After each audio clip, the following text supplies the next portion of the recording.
Hello. Whoops, I knew I would do that. Welcome. We're very honored that you, flip this down, show me how to do it. There we go. That you all came out on this really interesting day. At least it's not ice and snow, right? I'm Joanne Abel, the Humanities Programming Coordinator, and we're always very grateful when you choose to spend your Sunday afternoon with us, especially when the weather's like this. I want to welcome you to the Hayti Heritage Center. It is a cultural jewel of Durham, and we love to do programs here, and this program is co-sponsored by Hayti, so we're really honored to be here. Those of you that have been to programs before know I always give a quick commercial for the Durham Library Foundation. The foundation is what makes all of these programs possible, and I'll also tell you about a couple of upcoming programs. I hope if you don't have our humanities brochure, you'll grab it. There's a couple of programs I do want to mention. One is not in the brochure. It's one we just added, and it will be Saturday at 7. We are having the new Freedom Riders will be at the library, and we'll be showing excerpts from the PBS movie Freedom Riders. It's going to be a really interesting program. This is a group of young people that will be traveling to Nashville on a freedom ride, leaving over Christmas break, and they'll be stopping at Highlander and some other sites. So you meet the young people, and there will be a real freedom rider there from the original ones, and this will be a very exciting program. 7 o'clock, the library will be staying open late on Saturday. The other two programs I want to mention, at the Southwest Regional Library on Thursday, we have Marjorie Brown Pearson is talking about her fine art photography at Bald Head Island. It's just beautiful work. And then Saturday, before the program I just mentioned, we have Carol Hewitt talking about slow money, building our food stead. And this is an organization that raises money to help start up business like Cocoa Cinnamon, the Homestead Farm, Big Spoon, local industries that are trying to make food accessible for all in our community. Now, I would like to welcome Dr. Richard Benson. He is actually from East Point, Georgia, which is where I grew up, and that's where he lives now, but he's from Chicago, I should say. He's assistant professor and the associate chair of the Education Studies program at Spelman University in Atlanta. He is a native of Chicago. He earned a dual bachelor's degree in sociology and political science from St. Xavier University, a master's in education studies from University of Illinois in Chicago, and a PhD in educational policy studies from the University of Illinois at Champaign-Urbana. I was very excited when Lynn Richardson, the North Carolina librarian, said, someone's doing research on Malcolm X Liberation University. And that's how we got Dr. Benson here. Welcome with me, Dr. Benson.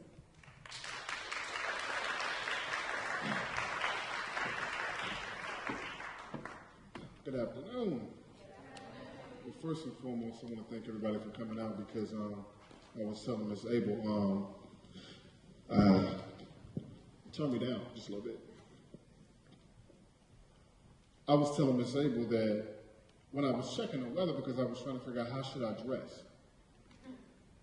Because Atlanta went from 30 to 60 to 77 back to 55.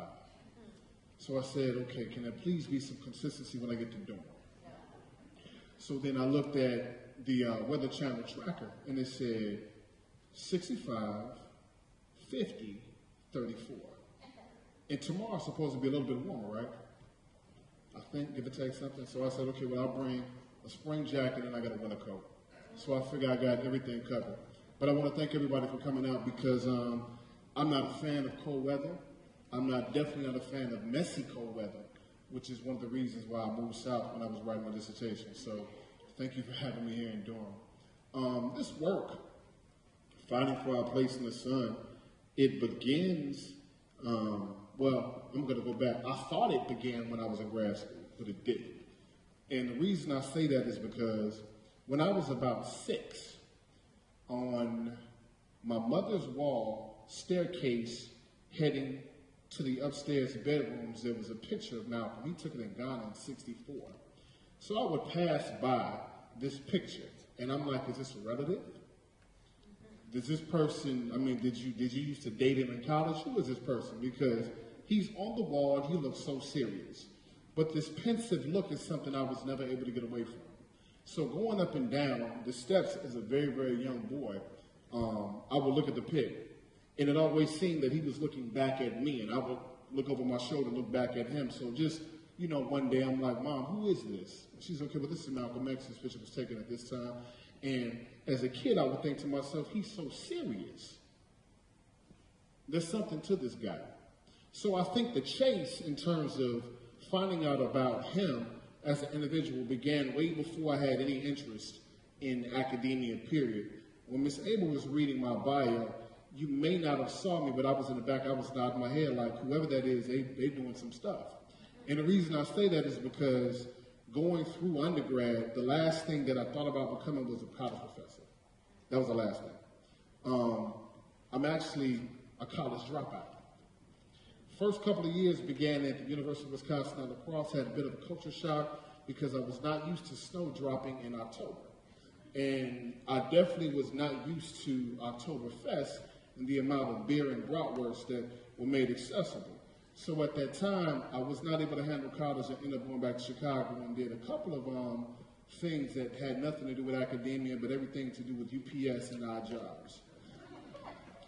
But moving forward, when I did finally get my way and get a foothold on things, I landed at the University of Illinois in Urbana-Champaign. So this work, it comes out of a tradition. I would just like to say thank you to a couple of individuals. First of all, definitely my mother and also my grandparents. And the legacy of the work, for the most part, it starts in grad school with respect to having its formal framework, but it starts early at my grandmother's kitchen table. And the reason I say that is because at that table was one of the first spaces I actually saw or heard someone have critical conversation about news. My grandfather read everything. And because he did, he was always engaged in some debate. So I thought being able to navigate newspapers, news feeds, anything dealing with the television or whatever in terms of what was disseminated was something that was normal in households, period. And then, of course, because he worked at a steel mill in Chicago, the debate would spill over from his workplace to the houses of friends to Washington Park in Chicago to McDonald's on 55th Street off of Ashland. So these spaces, I would see him, I would watch him engage critically in dialogue with folks who I consider now to be street scholars, but scholars nonetheless. So moving forward to grad school, Malcolm was not one, or the subject matter was not something that I thought that I would use or be able to put forth as a project for a dissertation. It was a hobby. So when I went to grad school, I had all of my books, and I had a case full of movies and documentaries. 2/3 of those were like Malcolm documentaries. And one day I did a lecture for a course, a gentleman by the name of, I'm blocking on his name, Clarence Lamb, who's now with the University of Kansas in the Department of African American Studies. I was his TA. And he said, okay, between myself and the other TA, you'll be allowed to teach or give a lecture on any one of the possible subject areas that we have coming up. I said, great. So at that time, I did Malcolm, of course, and I did the period. And it wasn't even like a lecture. I was like, if teaching in higher ed is going to be like this, I look forward to the work. And from that particular lecture, he said, you should look at Malcolm and the connection to Malcolm X Liberation University. I had no clue of what MXLU was. And from that day, that was spring of 2006 in April, from that day forward, I have been chasing MXLU and making the connections and trying my best to make the connections ideologically and to a degree sometimes physically between Malcolm the icon and the established alternative black educational institution that ended up in Durham. So again, I thank you for having me, and I just wanted to start off with that. And again, sit back and have a few things for you. So one of the reasons that I began the project outside of being influenced by a former colleague in grad school, was that I really wanted to tap into and find out why Malcolm, how Malcolm is so not even connected so much, because there's definite connections. I was able to tease that out when I was doing the project and showing the continuity between individuals that ran along this almost like a genealogy of activists. But I was really trying to find out how and why is he still so relevant? And what is it that, or what things haven't been written about him that still need to be teased out and still need to be talked about?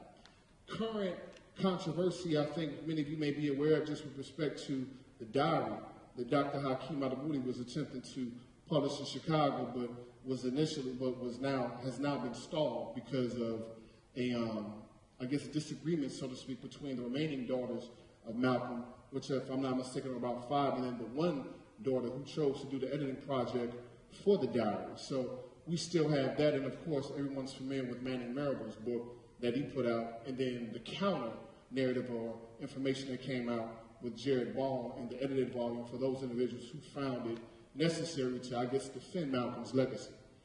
But most importantly, I think one thing that a lot of scholars have done, but I don't know if they necessarily connected Malcolm with respect to being a possible instructor.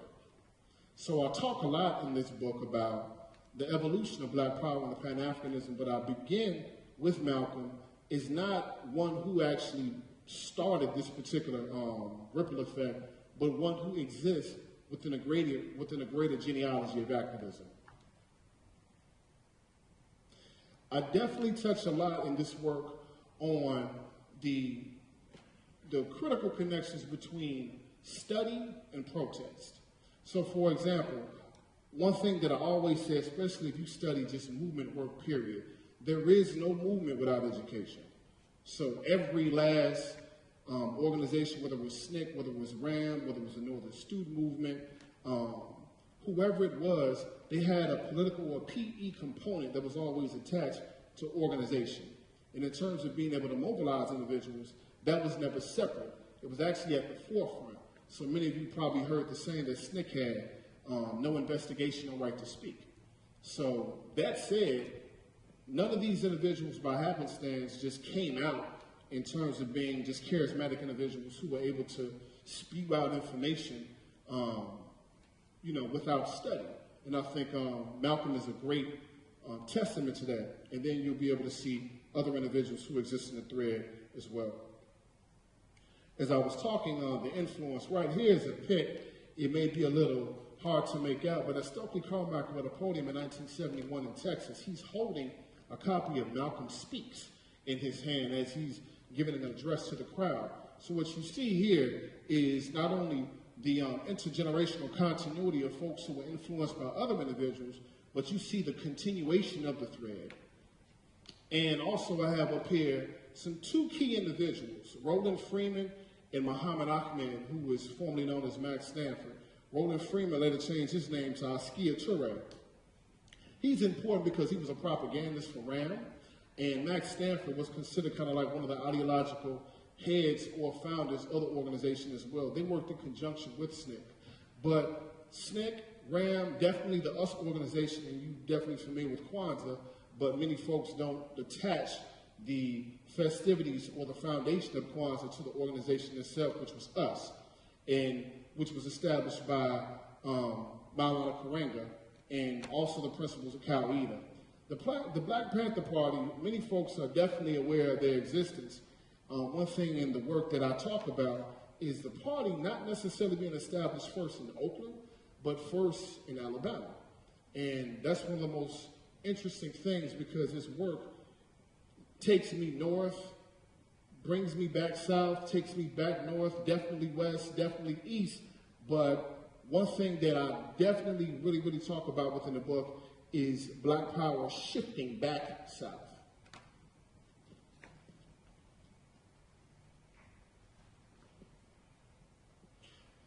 Now, this work, one thing that I found interesting is talking to folks or those individuals who consider themselves to be true historians, and I'll put that in quotes, is that I was asked a lot of questions about how is it that you're going to talk about Malcolm X philosophy of education, because he never said overtly that he had one.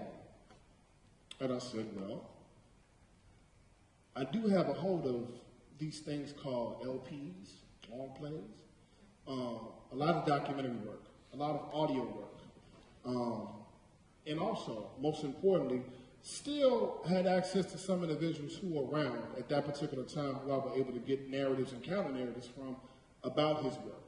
So I said I'll be able to extrapolate and then also use my own interpretation. And then in many cases, there may be things that we may have missed with respect to his attitude and disposition around education that I think are going to be critical in terms of how you put together or would put together a Malcolm X educational philosophy or philosophy of ed. This is very important to me because it reminds me of just life itself.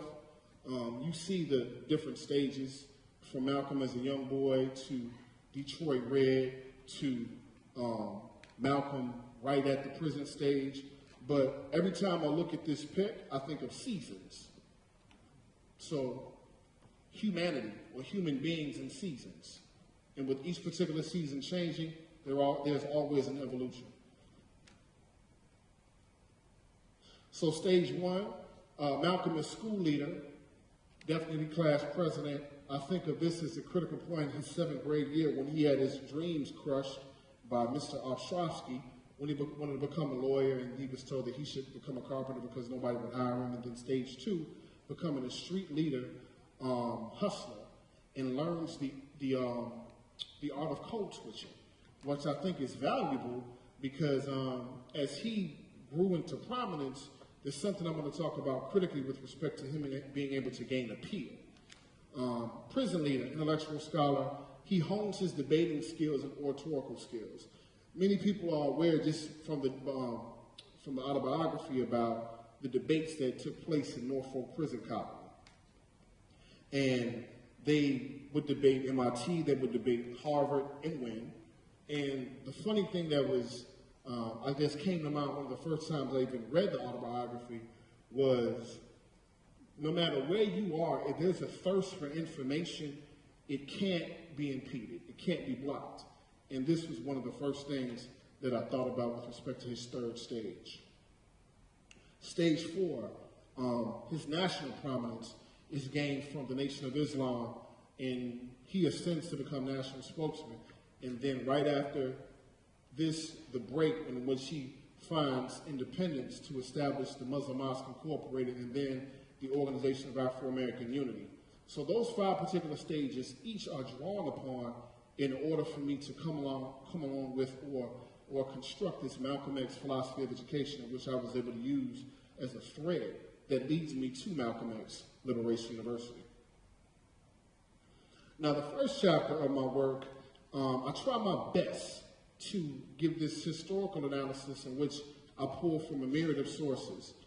One of the most valuable sources that I was able to take from was from his secretary. So upon the break for the Nation of Islam, this gentleman who was formerly known as James Shabazz, 67, X, who later changed his name to Abdul Razak, is still alive and well. He's about 84, living in Brooklyn, New York. We've talked at least 3 times. And speaking with him, it helped me to frame the first chapter. Now, I had already written the first chapter with speaking to him, but it's one of those things where the first actually becomes like the first of like 20 drafts. Because after speaking to that individual, I was able to gain not only insight on him with respect to education, but background information in terms of how the Nation of Islam actually trained individuals. So that was very important to me. So the first tenet of the educational philosophy was Malcolm's profound respect for the written word. He sharpened his skills through literacy while in prison, as I said prior, and he continued his love affair for books and reading along past his days of incarceration until his death of 65.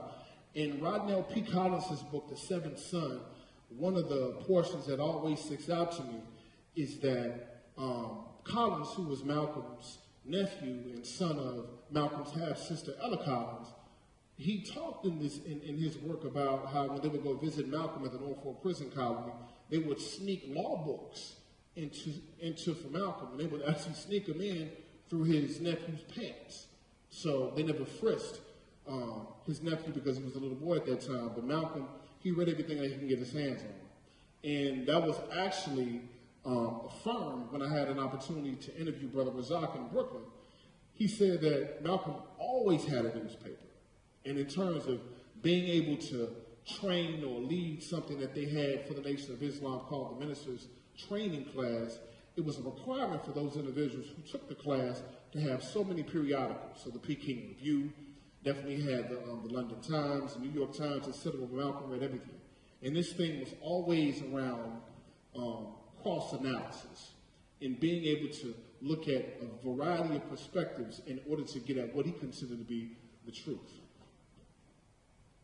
Malcolm said, I have often reflected upon new vistas that reading opened to me.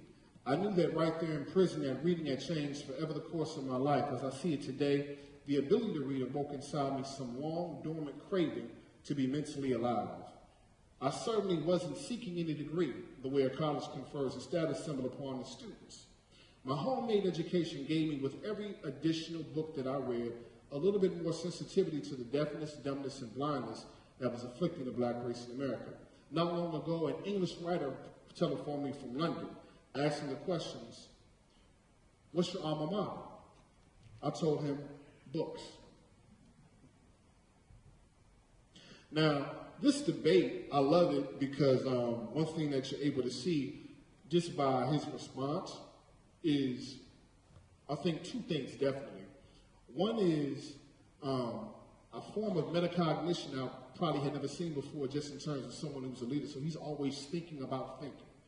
And then also knowing the audience. So you catch an academic on stage or in any space or whatever, you see folks that are top-heavy with jargon. But one key thing that he was able to do was to make things plain. And I'll give an example. Let me return to the Nation of Islam per se, Minister, by raising a question which struck me as a result of reading some of Baldwin's work, namely The Fire Next Time.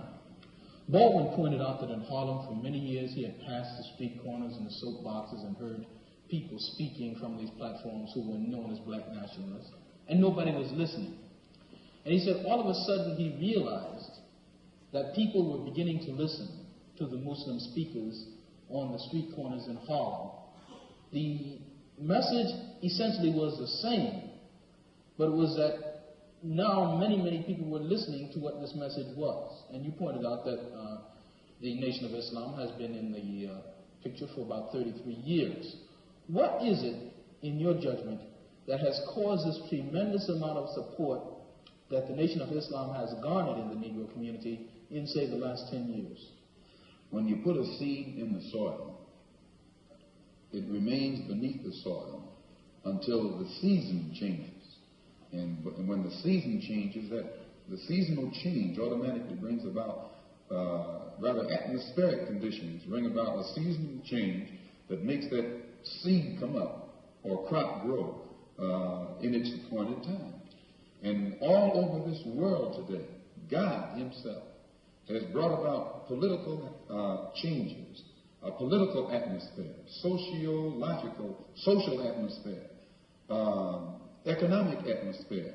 These economic conditions, these political conditions and social conditions combine to bring about a situation that is making black people in America more receptive, their mind more fertile to the seed of truth that the Honorable Elijah Muhammad has been planting for 30-some years. And this is springing up today and causing our people to see and understand now what they couldn't see and understand before. What is the nature of this situation which is making black people more receptive? Well, you take in the past, say, 15 years, how the nations have emerged, dark nations have emerged in Africa. Prior to 10 years ago, most Negroes identified Africa with a savage, jungle-like place. And whenever you mentioned the word African, in their mind's eye, they could see the image of someone running around with a spear, with no language. You'd say other bugaboo or guana or something. and who'd be in the jungle running from lions or chasing lions. But then when, after the war, when the United Nations was set up in New York City, black people began to look at men like Tom Mboya. They began to look at men like Nkrumah. They began to see men like Lumumba. They began to see men like Massa. They began to see these Beloa and Azikwe, who could exchange intellectually with whites on an international level in a political forum and hold their own. This made the black people in this country realize that what the Honorable Elijah Muhammad had been teaching all the time actually had substance. And they began to turn it over in their mind and see that what he was saying had more weight to it than what these other Negroes were saying. And they began to identify themselves with the black world and the black struggle more closely than they identified themselves with this so-called white world. Now, one thing that you definitely saw in that clip is that Malcolm, he would frame things. So he framed with metaphor, he definitely framed with history. And for him, history was the most important discipline by which all other disciplines, for the most part, would come forth from. There are a couple of lectures you can probably catch, maybe on YouTube or readings or whatever. He would ask, just questions about history with respect to anything that exists within this space. He would talk about the history of just going, to see a physician, that particular history that you have, that they have to check if you have an ailment. But one thing that he would quote often, and in this particular frame, I was able to arrest it, and says, okay, when you deal with the past, you deal with history. When you're dealing actually with the origin of another thing, you're dealing with the origin, you know the cause. If you don't know the origin, you don't know the cause. And if you don't know the cause, you don't know the reason. You're just cut off. You're left standing in midair. So the past deals with history of the origin of anything, the origin of a person, the origin of a nation, the origin of an incident. And when you know the origin, you get a better understanding of the causes that produced whatever originated there, and its reason for originating, and its reason for being. Benjamin Karim, who was with Malcolm for approximately 13 years, in his book, and also another book from Hakim Jamal called The Dead Level, both of them reference Malcolm as having this minister's training class that I spoke of prior. And it was saying that in these classes, they had to know the history of the Hittites, the history of the Assyrians, the history of ancient Abyssinia, but just really looking at it historically in terms of looking at the chronological thread. So looking from a chronological and also a genealogical thread, and this bifurcated or dual model enabled them to trace all that they were looking at contemporarily at that time in the 60s to look best at where the problems came from, or where the breaks came from with respect to just life. But that was a part of his educational philosophy as well. Now, this one is important to me. And the reason that it is because when I gave a lecture as a young person in grad school, after one of the lectures I was asked, I said, okay, well, what was Malcolm's stance on women? My response, though sufficient for that particular time, is definitely inadequate with respect to all that Malcolm had done in terms of being self-critical. So, from the words of Malcolm, he had wrote a letter to his cousin-in-law in 1965, and this is around the time when he was about maybe 3 months away from, taken away from his death. So these are in the 11th hour of his life. And in this letter he had wrote, I guess going back and being able to reflect, because that retrospection was so powerful. He said he taught brothers not only to deal unintelligently with the devil or the white women, but also many brothers to spit acid at the sisters that were kept in their places. You probably didn't notice his action, but it's a fact. I taught these brothers to spit acid at the sisters. If the sister wanted to give her husband at home, wanted to have her husband at home with her in the evening, I taught the brothers that the sisters were standing in their way, in the way of the messenger, Elijah Muhammad, in the way of progress, in the way of God himself. I did these things, brother, I must undo them.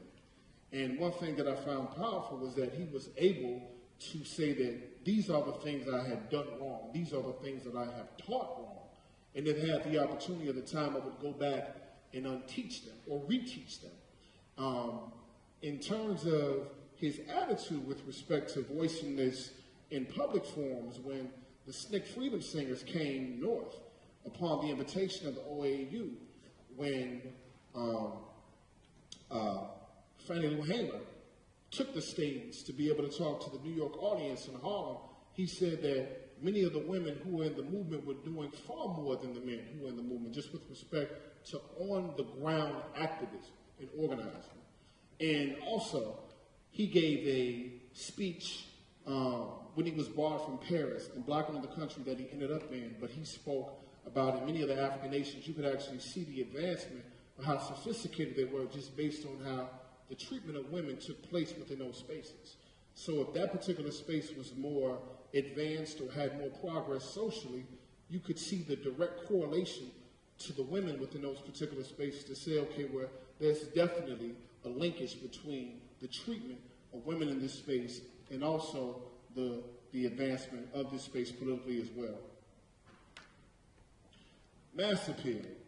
This one is important because it ties to a very important documentary that was done by Malcolm on St. Clair Bourne, the late St. Clair Bourne, called Make It Plain.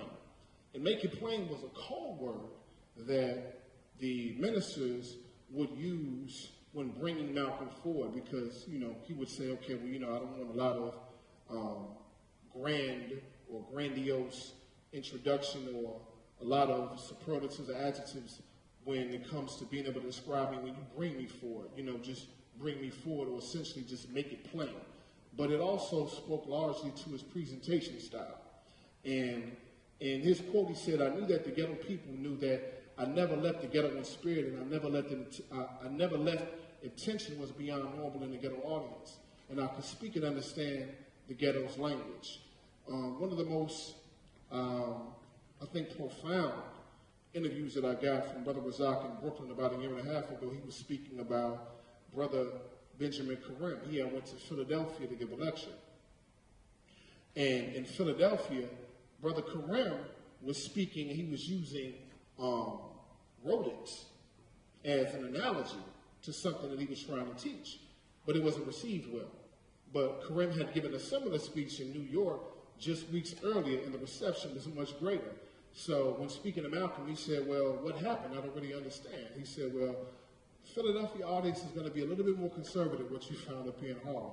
That said, them talking about it, you talking about rodents in this space is probably not something that they're immediately going to be received so well, versus where you were in Harlem. Essentially, you have to know your audience. Same thing if I'm in a classroom right now at Spelman College. I always tell my young ladies, when I'm speaking to you, I'm well aware of your background. That's one of the major reasons why I ask you where you're from. And when I'm teaching, I can definitely relate to you when making an analogy within a classroom. And I will use space as one of those key points or ways of transmitting the information. So always knowing your audience. And in this case, Malcolm always had mass and youth appeal. Now this last one, I was very happy to add after the dissertation. And the reason I say that is because when I was working on crafting a book and putting everything together, I wondered, well, what's missing in this educational philosophy that I put together with Malcolm? And I thought that, well, one thing that he was doing in his lifetime was he was working all the time. So, for example, Brother Razak and another interview that I had with a mentor of mine in Chicago named Dr. Anderson Thompson, he spoke about Malcolm being like a clock and working on limited amounts of sleep. Like, for example, his autopsy, when the coroners did the autopsy, they said that he had the cleanest insides of anyone they had ever seen before. So for me, what does that mean? It says, okay, well, discipline as an individual when it comes to diet is one aspect, but the other is that he only ate one meal a day. And because he only ate one meal a day, he was able to exist on a level and amounts of energy that most of us probably could never even think about. And it was also confirmed that he existed and that he worked on about between an average of 4 to 4.5 hours of sleep. And this story I've heard twice, and I was able to confirm it as well. And I've connected to education being a call to work. He was able to, for example, wake himself up. So Brother Razak told me about him and Malcolm traveling to New Jersey. And they were in the car, and Malcolm said, I'm just going to sit in the back for a minute. I'm going to get about 30 minutes of sleep. You know, I'll be up in about 30 minutes. He was able to wake himself up in 30 minutes. But not just one time, but countless times. So that high level of discipline is something that he practiced relentlessly. And then that translated over to the OAU. If you read Diane Fujino's book, Heartbeat of the Struggle, on Yuri Kochiyama, there's a chapter specifically talking about Yuri's involvement and also her introduction to Malcolm, how she became politicized. And in that particular piece, you see a curriculum laid out for the OAU. I don't do too much of it in my book. I really say curriculum mainly for the expose on Malcolm X at Liberation University. But in terms of looking at Malcolm X and what he was able to gain with respect to work, he always looked at it as something as being activist orientated. Not something that you did from an ivory tower, just looking down, but always something that you were actively engaged in. And his life spoke to that. And mainly with respect to him being national spokesman for the Nation of Islam is one of the main ways that you can be able to dissect that. Chapter 2 is very important. It's actually called Sowing the Wind to Reap a Whirlwind. And the reason I called it that is because you see SNCC shift. SNCC being the Student Nonviolent Coordinating Committee, which was established at Shaw University in 1960 by the great Ella Baker, was an organization founded by students for mainly the purpose of trying to integrate through the vote. And as the organization grew, you saw shifts that took place depending upon what phase of SNCC from 60 to about 69. So you almost have three different SNCC organizations depending upon where you look at them. But the initial engagement of SNCC to Malcolm was one that I've always found very interesting because he always referred to SNCC as his students. And when Malcolm was toward the latter part of his years dealing with the Nation of Islam and going more toward his independence with the Organization of African American Unity, he saw a space. He saw an entree into the civil rights movement. SNCC being one of the big six, where you had the SCLC, you had the NAACP, the Urban League, you had the A. Philip Randolph Institute, etc. Out of the six, SNCC being almost like the junior organization, was one that was not only impressionable, but was one that was restless.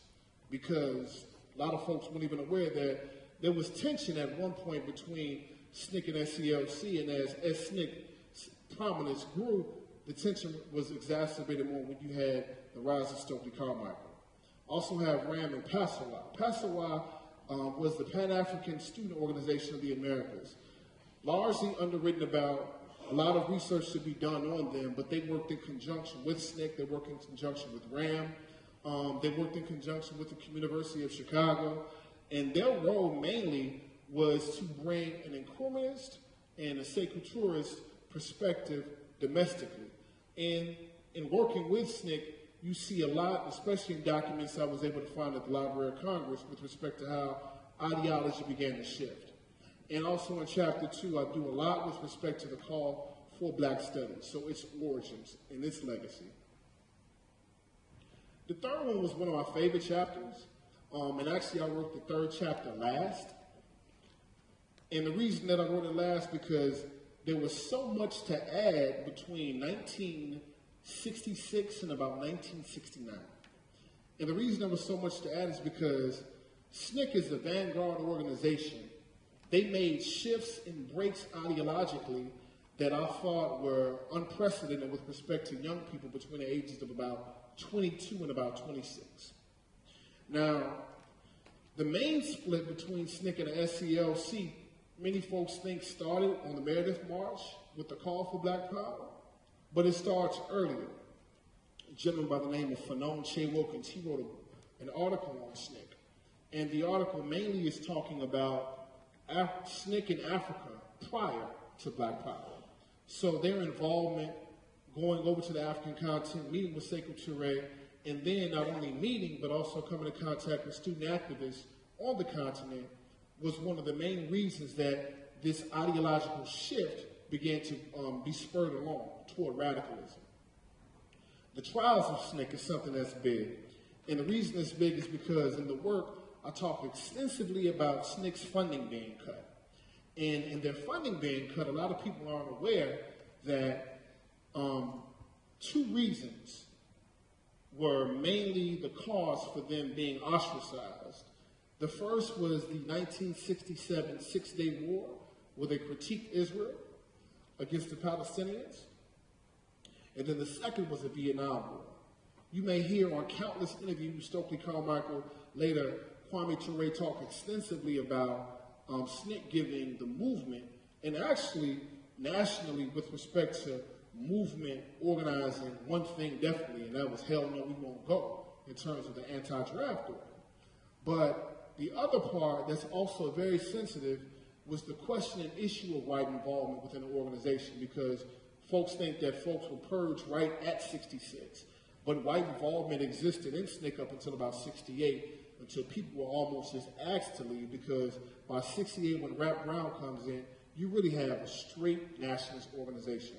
And many, to much of what they did, though dogmatic, was definitely influential, but they could get no more prominence or run just based off of the fact that all the funding had dried up by that point.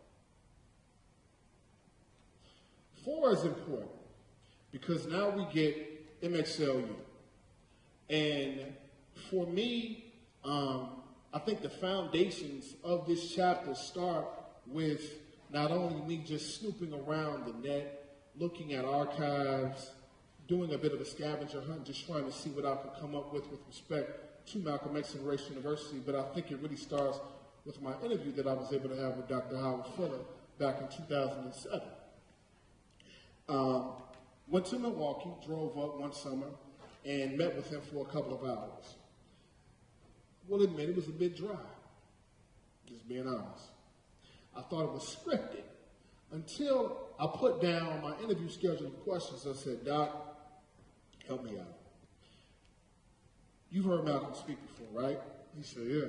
I said, just tell me, how was that for you? Was it life-changing? Was it life-altering? And at that point, it was almost like he dropped his scripted set of responses that he had for my questions. He said, look, first time I heard him was in Ohio. It changed my life and it scared me to death. So at this point, what I'm able to see is an ideological thread that goes back before Malcolm, but you see it running through almost like this activist thread of genealogy through Fuller up to this particular moment. In speaking to some of the historians about North Carolina, I think one of the first persons that I was able to get like a real idea of how important Fuller was actually Miss Lynn Richardson from the library, who was so gracious to help me out to get another interview with Nathan Garrett, just for her to tell me how important that he was to this space with respect to also prominence and also the name itself being attached to radical activity, gave me another view to see him from with respect to just being an activist. He and I spoke at length, and he just was able to tell me a lot about what they were able to do here working for the North Carolina Fund, later the FCD. Now this is important. This is Malcolm X and Racial University, Manifestos, Money, and the Movement. This will actually be my second project. The project is actually called Funding the Revolution. Black Power, White Church Funding, and the Financial Architects of Black Radicalism from 1966 to 1976. It comes out of this first book. And the reason I put this slide up here is to do a couple of things. First, break the monotony because the beige may be wearing on you. And then the second piece is to also give a little bit of a side history that's very important to the respects of how MXLU comes into being. So to the left, you have Mr. James Foreman, who was a member of SNCC, also out of Chicago. And you see him receiving a check. And that photo was taken about maybe a couple of months after the controversial Black Manifesto comes into being. And on the right, you see a gentleman running away from the guard dog, and on the side of the guard dog, you may not be able to make it out, but it says Black Separatism. On his sleeve, he has OEO, or the Office of Economic Opportunity. And at that time, it's funny because the director under the Nixon administration was a gentleman by the name of Donald Rumsfeld. And to the right, you see it's cut off, I do apologize, but the individual to the right who's holding a check in his hand is a caricature of a pastor. And the reason that the pastor is in the cartoon is because Malcolm X's first funds come from not the church, but actually from the Foundation for Community Development through the NCF.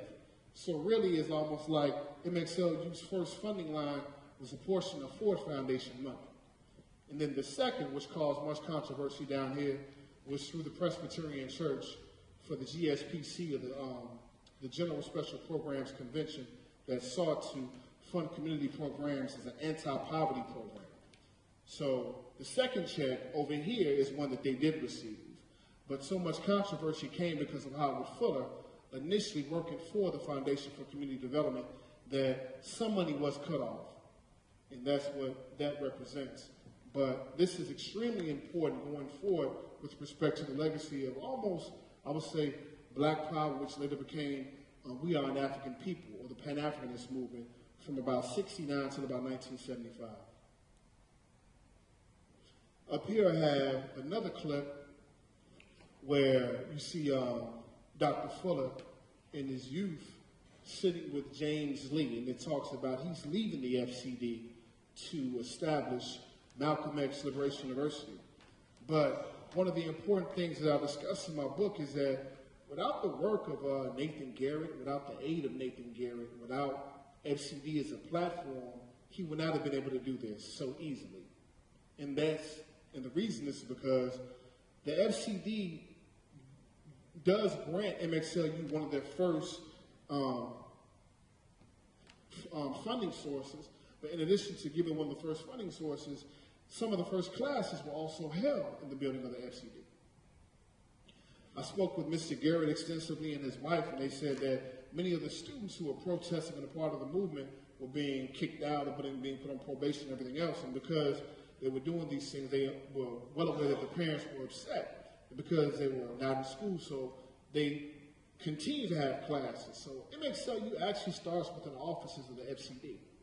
And to the right, you see a number of students sitting in the lobby, and this is around the Allen Building takeover dealing with Duke University.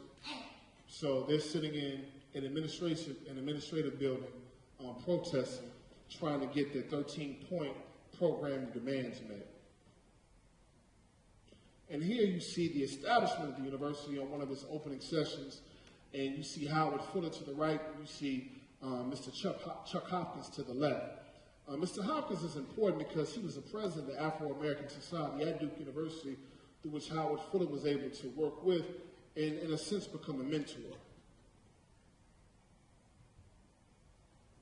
Chapter 5 is important because one thing that I was not able to come across in all of the works that I've been using and looking at and studying on MXLU was the curricular side.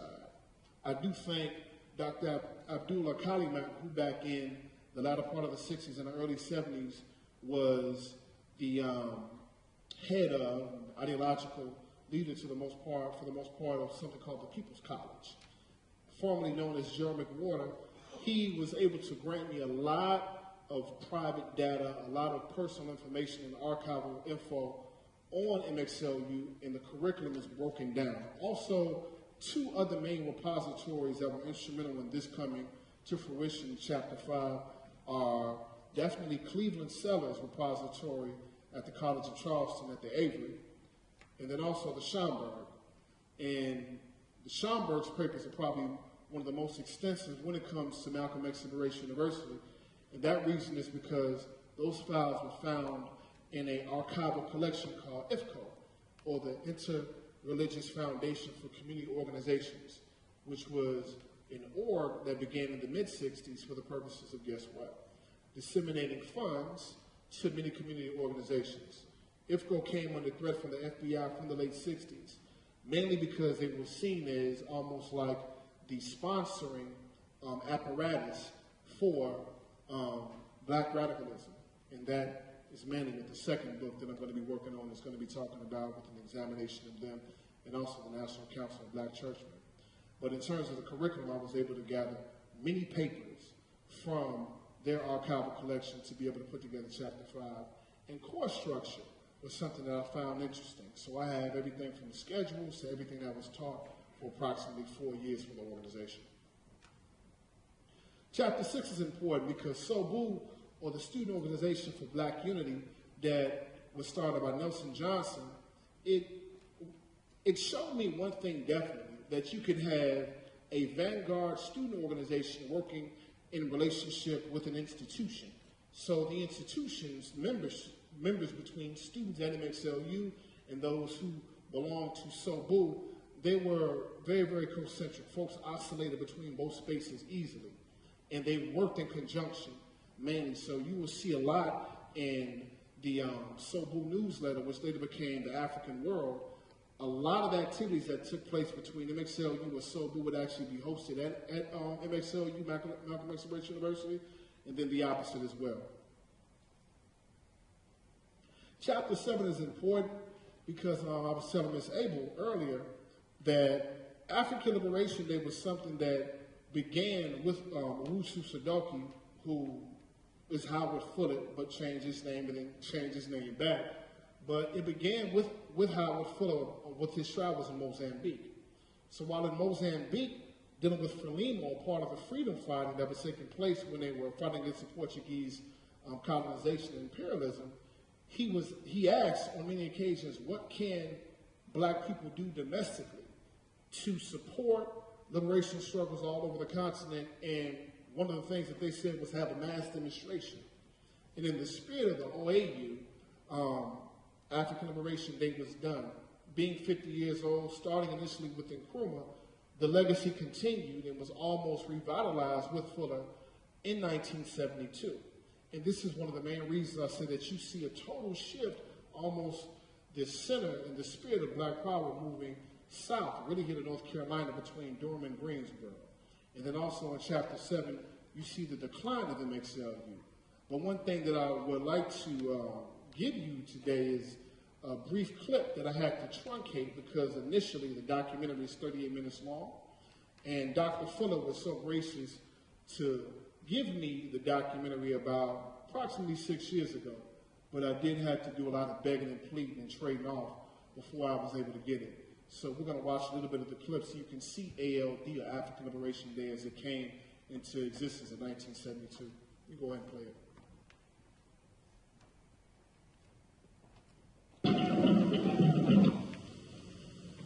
All revolutionaries African Liberation Day view this film as a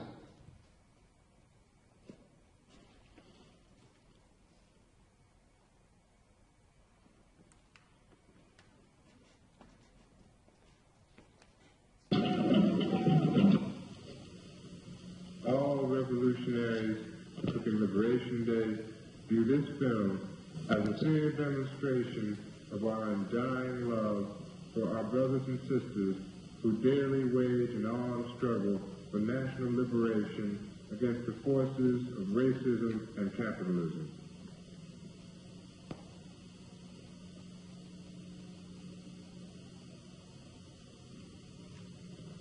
On May 27th, 60,000 black people demonstrated the solidarity which we have for our brothers and sisters waging armed national liberation struggles on the continent.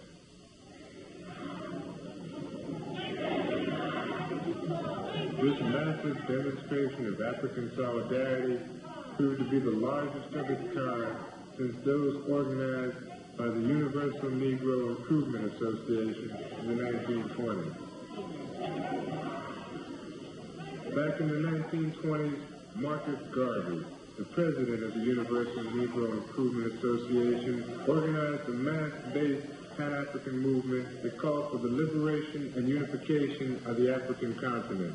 Also, during the first half of the 20th century, black intellectuals such as Sylvester Williams, W.E.B. Du Bois, and George Padmore organized a series of Pan-African conferences which called for the elimination of colonialist domination in Africa.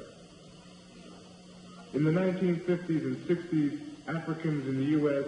moved from struggling for civil rights to actively destroying and liberating property from the oppressor. While we moved thus in our struggle to gain liberation, African peoples on the continent were granted independence by their colonial masters. In many nations, this form of independence proved to be a sham. Neocolonialism proved to be just as exploitative as colonialism. Independence is meaningless unless the workers and peasants of Africa are actively involved in developing their political, economic, and cultural potential. Although thousands of our people showed support for these national liberation struggles on May 27th, there are still millions of us who fail to realize the importance of Africa. Part of the answer to this important problem of identification was pointed out by Brother Malcolm X in his last recorded speech. Until 1959, Africa was dominated by the colonial powers, and by the colonial powers of Europe having complete control over Africa, they projected the image of Africa negatively. They projected Africa always in a negative light. Jungle, savagery, cannibal, nothing civilized. And naturally, it was so negative until it was negative to you and me. And you and I began to hate it. We didn't want anybody to tell us anything about Africa, much less call us an African. And in hating Africa and hating the African, we end up even hating ourselves without even realizing it. Because you can't hate the roots of a tree and not hate the tree. You can't hate your origin and not end up hating yourself. You can't hate Africa and not hate yourself. And you show me one of these people over here who have been thoroughly brainwashed, who has a negative attitude toward Africa, and I'll show you one that has a negative attitude toward himself. In San Francisco, on African Liberation Day, Brother Walter Rodney, an African historian, noted both the importance of African Liberation Day in terms of our African identity and some of the root causes for our problem of identification. I have met brothers and sisters who say that their mother tongue, quote unquote, is French, Spanish, Dutch, Portuguese, as well as English, which we speak. And because of this, we have a problem of identification. We do not know whom we are. And that's why this gathering is of great symbolic importance, because it is an act of identification. We are saying that we identify with the African people of the African continent. But we should understand the specific circumstances which brought it about. Owusu Sadoki, who traveled to Tanzania in the summer of 1971, describes the situation which brought about his decision to organize African Liberation Day. For 7 years, Frelimo has led the people of Mozambique in their struggle for liberation. In the summer of 1971, I was attending an educational conference in Dar es Salaam, Tanzania.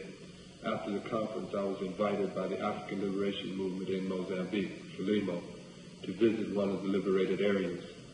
The majority of our people in Africa are rural peasants, and it is among them that the freedom fighters have built their strength. Frelimo programs filter down to the most basic levels. They develop as many schools and hospitals as possible, as well as preparing each village to defend itself. The people in turn supply the guerrillas with food and the like. With such total devotion and participation, it is hard to tell the civilians from the freedom fighters. Frelimo is in fact the people of Mozambique in arms. These people are serious and committed. Women are total comrades. There is no chauvinism, no drinking and promiscuity, no long rhetorical arguments and useless wolf tickets. There is no place for it.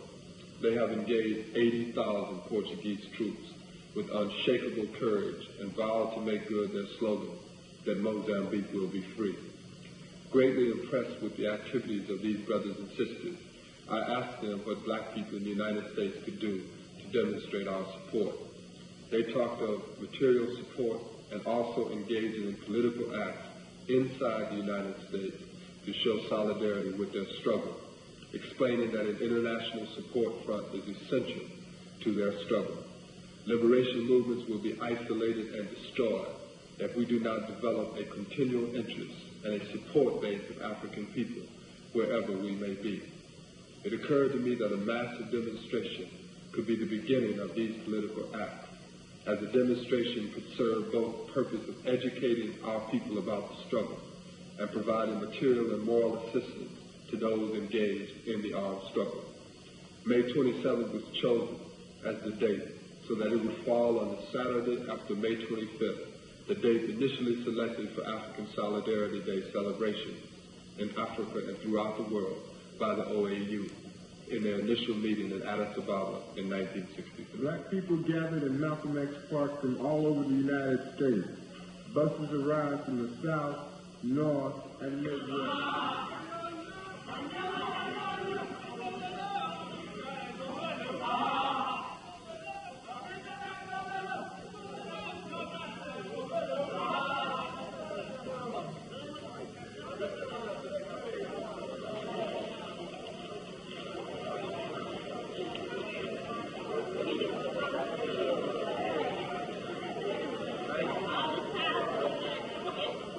At 11 o'clock on Saturday morning, the security officers began their effort to properly assemble the people so that the march itself would proceed in an orderly manner.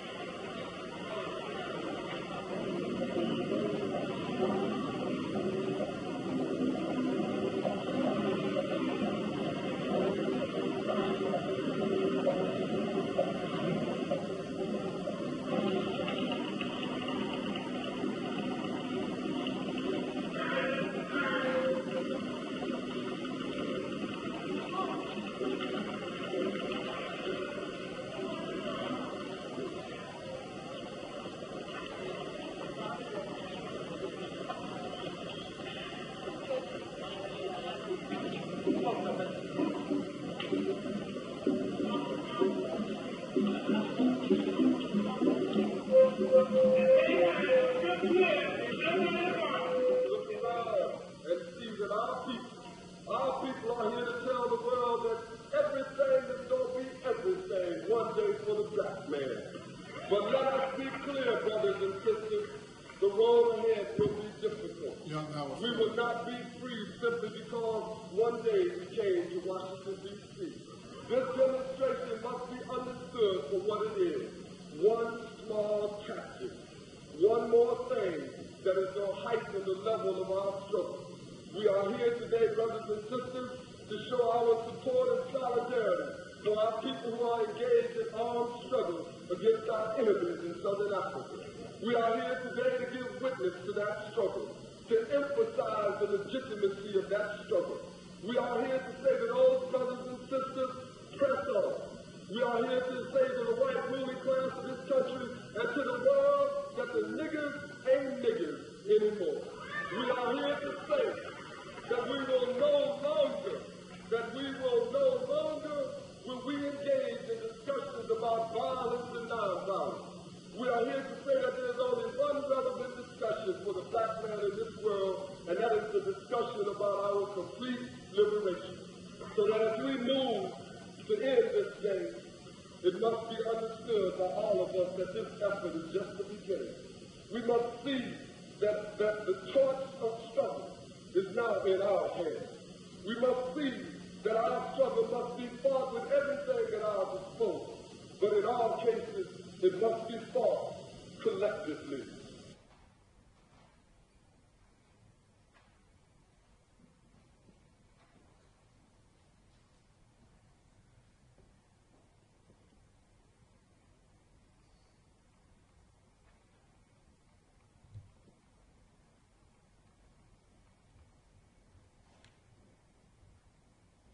Closeout of the project is something that was important to me because one thing that I was able to do was tie together a lot of themes. And one major thing that stuck out to me throughout the latter half of the research that I was doing on this book was that this so-called revolution will not be funded. I'll repeat that. The revolution will not be funded. So MXLU closed in 1973, and for those of you who are already familiar with the history, you can definitely help to fill in some of the gaps, but it was closed mainly due to not having enough resources. So the resource base was pulled externally on two fronts. One was church money, and then the other ended up being money that they were able to generate from doing talks, and where Fuller would go and travel nationally and gain resources based on give elections and everything else, but that definitely would not be enough to sustain a university because they were doing so much.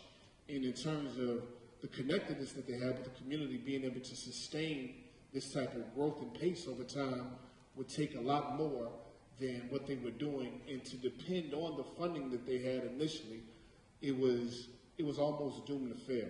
And Fuller said that. And in the epilogue, I'm talking a lot about that, and I'm also talking a lot about what it means to be engaged actively in a domestic space.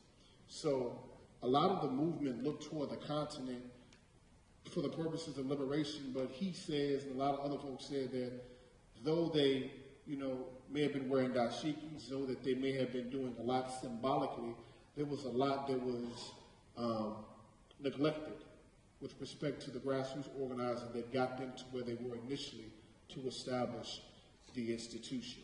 But when you pick up the work, you'll definitely be able to see how I analyze and talk a lot about this in the epilogue. So the book will be out spring of 2014. I thought that it would be out by this time, but definitely having to deal with the politics of publishing has pushed me back, but that's not a problem. That is all that I have for you this afternoon, and I do thank you for coming, and most importantly, I thank you for listening.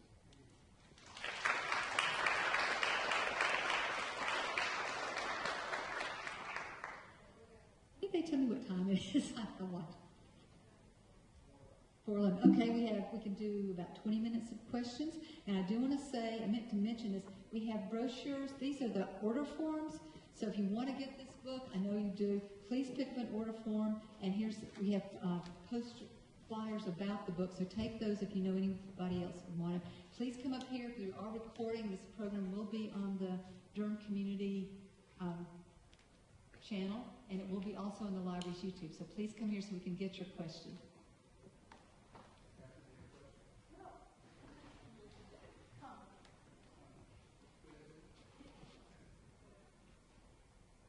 I want to thank you for bringing what you brought. You're welcome. It's valuable work. Thank you.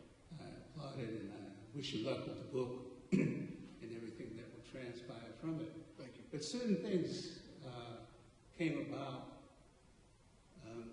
It'd take too long to stand here at the microphone, but I'd like to speak to you later. All right. But two things, if I remember correctly, about Malcolm and the women. In the eulogy, O.C. Davison's eulogy, I think he mentions, he asks a question.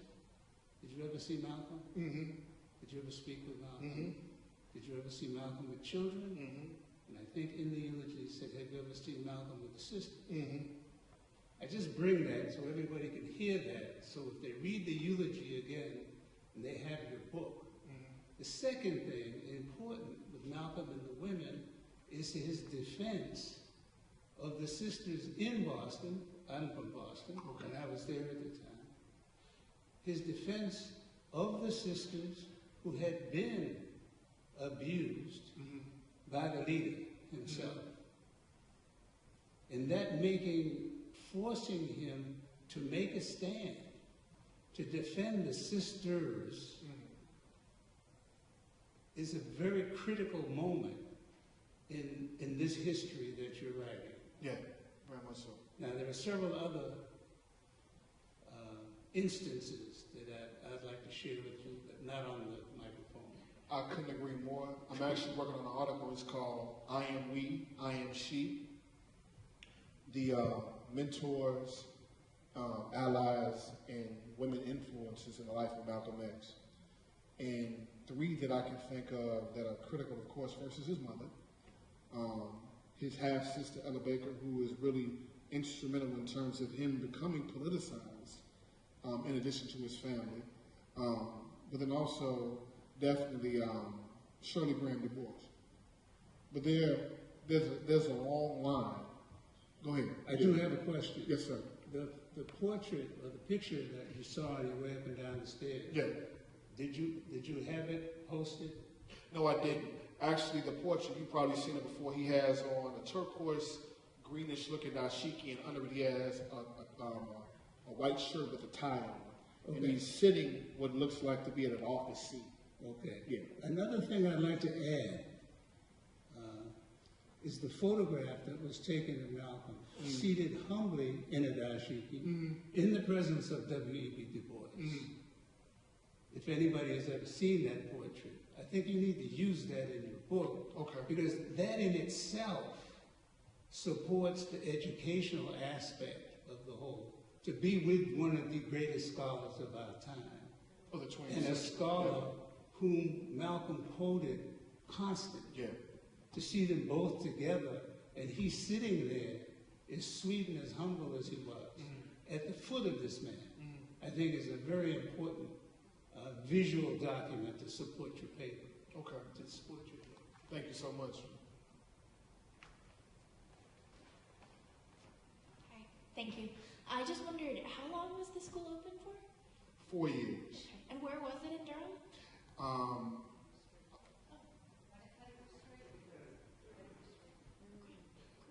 A lot of people think, and thanks for the question, because a lot of people think that it transitioned from Durham to Greensboro, but they actually had dual locations.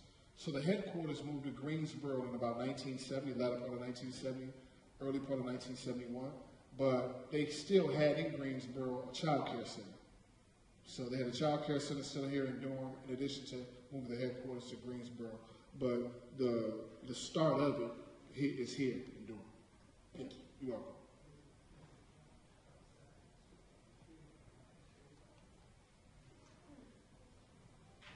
Good afternoon. Good afternoon. Thank you for what you did bring us. Thank you for coming. And fighting for our place in the sun. Yeah. Where do you see our place now? Because it seems to me like there's a children's book called Cloudy with a Chance of Meatballs. And it seems like we are kind of in the shade now. Yeah. How do you see where we are as opposed to where we need to be? Probably the fourth quarter down 40 points. Thank you. All right. I'll explain that later. And with that, I'll give you two things. I've been receiving a lot of emails lately with respect to the new cities that are going to be opening up in Michigan and New York.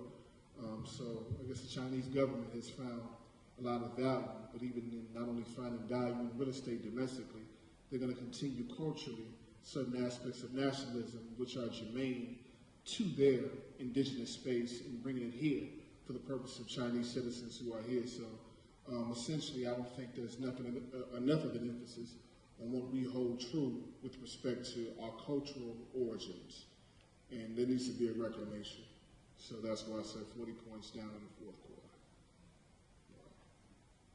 I wanted to thank you for your work, for your project. Thank you for coming. I found especially enlightening this possibility of using Malcolm to, pedagogically to raise people's consciousness around gender politics, particularly intraracially, and especially the letter to the cousin. I found really interesting and provocative. I wanted to know your personal opinion or thoughts, having done this research. When he said that he wanted to undo what he had done, is there anything to suggest how he imagined what that might have been? And kind of related to that, and I especially also like your attention to literacy and to language studies. And I'm wondering, then thinking about that from an educational policy standpoint, literacy or language policy standpoint, looking at his work, looking at him raising those issues, how can we create a curriculum or a pedagogy that would immobilize young black boys, young black men, right, to join Malcolm, the ancestor now, in undoing what has been done, both for black boys and black men, but especially also for black girls and black women. Well, there's some very layered questions, but thank you. I'm going to take your second question first. One of my students in a course that I teach at Spelman College called Orientation Education, he did a professionalism on ethics, a project on professionalism and ethics for his culminating work for the class this culminating fall semester. And he went to a school in Baltimore, it's like a day boarding school. And he spoke about the emphasis in the school, not only on curriculum, but also in identity. And the head of the school, the dean of the school, who was a Morehouse grad, I'm blocking on this brother's name, but one thing that he emphasizes is not only the structure with respect to being able to yield the type of wanted results, but he also spoke to, again, reclamation of identity. So I think that if you are giving something that is pronounced, heavily pronounced with the success, and you're able to reflect back on that image to see that it was done prior, so now I'm able to instill this particular thing in you with respect to self-esteem, with respect to nation building, with respect to being able to enunciate to say that, well, this individual, such as Du Bois, who I consider definitely part of the foremost intellectual of the 20th century, can be one to aspire to, versus giving you something ethereal to think about is very, very effective in terms of how these young men in Baltimore have approached education. I can just give you my own experience. I was not, again, interested in venturing into higher ed for the purposes of the professoriate to say, okay, well, this is something I'm going to do for the rest of my life. It's almost like a status symbol or something I foresaw as being a career path prior. But seeing that you could have someone who is organically trained, who took it upon themselves to say, okay, well, I can master language, I can master philology, I can master the art of debate, which essentially is critical thinking skills and being able to analyze with spontaneity. Then if this individual could do it and never having the opportunity to go past the 8th grade, then there's nothing that I can't possibly do. I think framing education for those who've been told that you can't, especially when it comes to the STEAM, science, technology, engineering, art, math, science at this particular point, when it comes to those particular areas that we are either diverted from or we're discouraged from going into, I think once you frame it as such to say, well, this individual represents this aspect of the construct, then at this point, you'll yield very different results. Because I still think, in my opinion, a very, very aggressive opinion, that you have to have something to reflect back to in order to claim, and in this case, reclaim aspects of success. The second question around Malcolm and women in terms of how he would unteach, I think he did his best through the OAAU in the classes. In speaking to Brother Abdul Razak, he told me about the setup for the OAAU and who held certain positions. Malcolm tried his best with respect to implementing those in leadership positions within OAAU, the OAAU Liberation School as well, to try to make it as gender balanced as he possibly could, and understanding that he came out of a particular framework which was extremely dogmatic when it came to sexual politics. I felt that in terms of making that confession, so to speak, with respect to what he wanted to go back and undo, spoke more to what it was that he probably felt internally that he challenged himself, or that was a challenge to himself, I'm sorry. In unraveling that, I think he was able to do certain things, but definitely not all that he wanted to do. And that's my personal opinion, based on Malcolm with respect to gender politics. But thanks for the questions, very thought-provoking. Just was going to make a quick offer to you. I don't know if you had a chance yet. I know you talked to Howard Fuller and you talked to Nathan Garrett.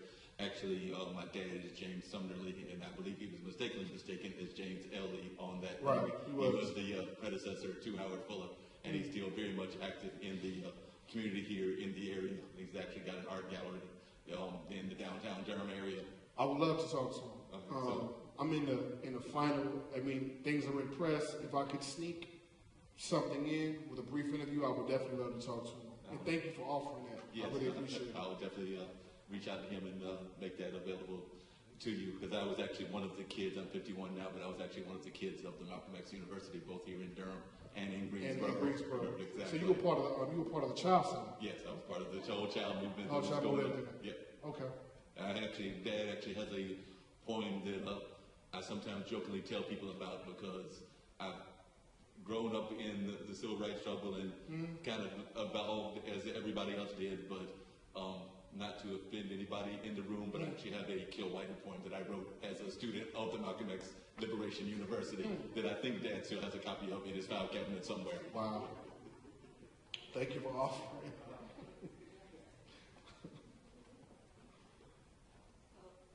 Thank you so much for being here.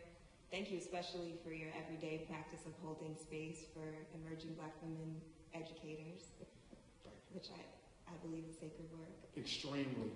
And I'm so excited that this weekend there has been a retreat here in Durham called Guardian Dead for community accountable intellectuals who are led by their ancestors in the work that they do. And my co-facilitator, Dr. Eric Pritchard, just asked you that very layered question, and some of our participants are still here.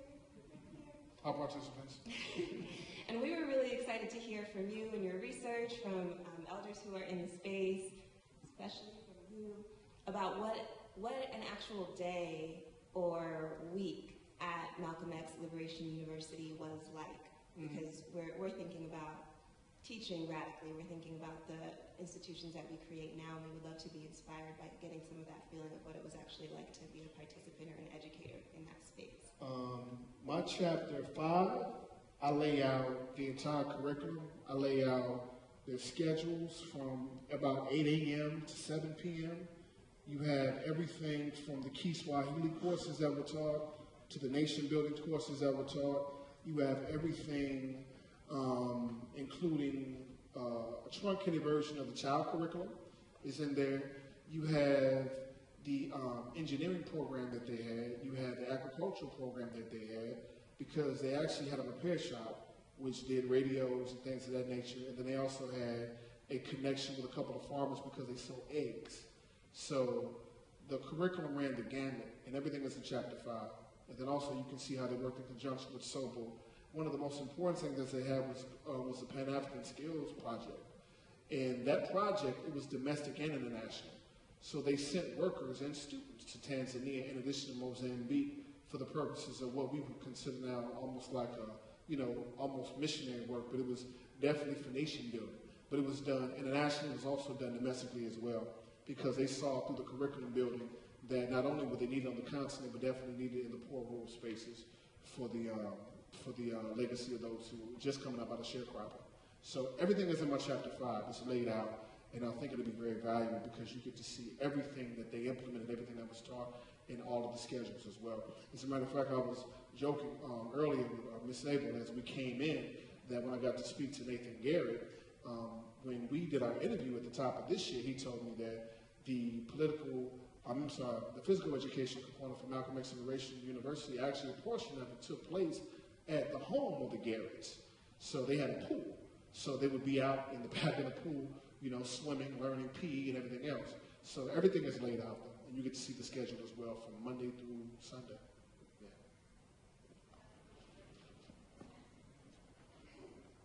And we need to talk. We need to talk.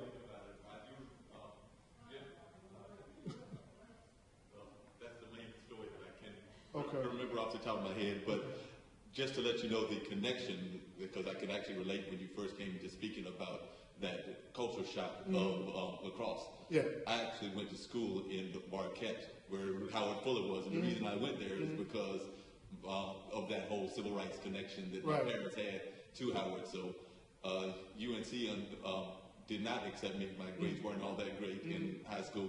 Central didn't have the kind of media program that it has now. So they kind of said, dude, you want to be a journalist, you want to study journalism, how about we reach out to Howard Fuller and he'll get you into Marquette through the EOP program. Yeah, and for those of you that don't know, Marquette is about an hour and a half north. I mean, not Marquette, but Milwaukee, where Marquette is located, is about an hour and a half north of Chicago. Lacrosse is about 4.5 to 5 hours northwest of Chicago, and about 30 minutes just south of the border for Minnesota. So I was far north. Yeah, far north.